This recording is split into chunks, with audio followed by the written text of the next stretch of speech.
The drowning of the 3-year-old son of Afrobeats star Davido in the swimming pool at his home in Lagos last month has thrown a spotlight on the safety of swimmers in Nigeria. The death of Ifeanyi Adeleke came 4 years after the 1-year-old son of another Nigerian singer, Davido, died in similar circumstances. Having access to a swimming pool in Nigeria is rare, and mostly the preserve of the wealthy, but it is something that many aspire to, so basic safety measures and knowing how to swim could be vital to saving lives. Although their city is surrounded by water, numerous lagoons and waterways, as well as the Atlantic Ocean, many Lagosians are unable to swim. This is one death too many, says Bolanal Edwards of Lagos-based Strap and Safe Child Foundation, referring to Davido's son. She has been calling for increased pool safety for children across the country for over a decade.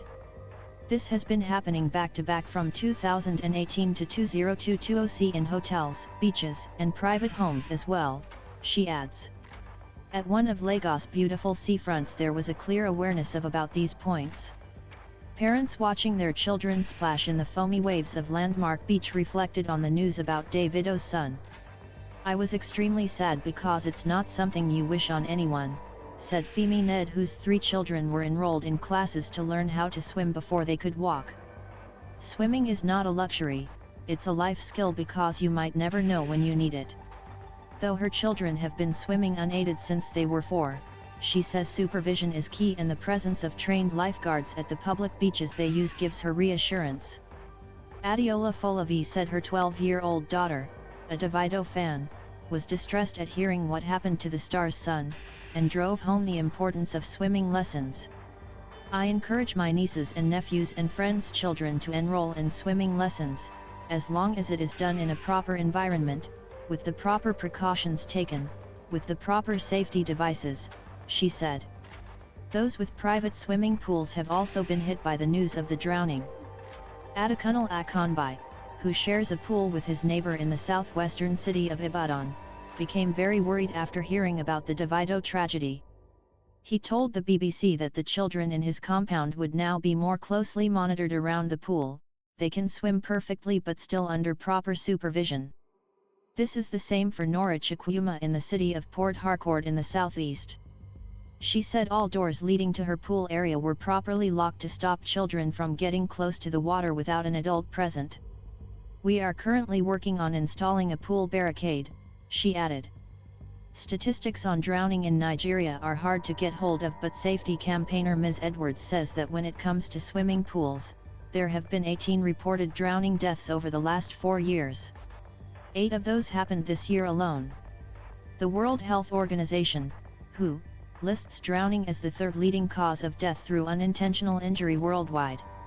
It says an estimated 236,000 people die from drowning every year.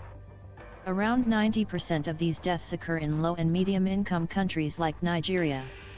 In an effort to prevent such accidents, the Lagos state government in September urged swimming pool operators and beach owners to beef up the precautionary measures around their facilities.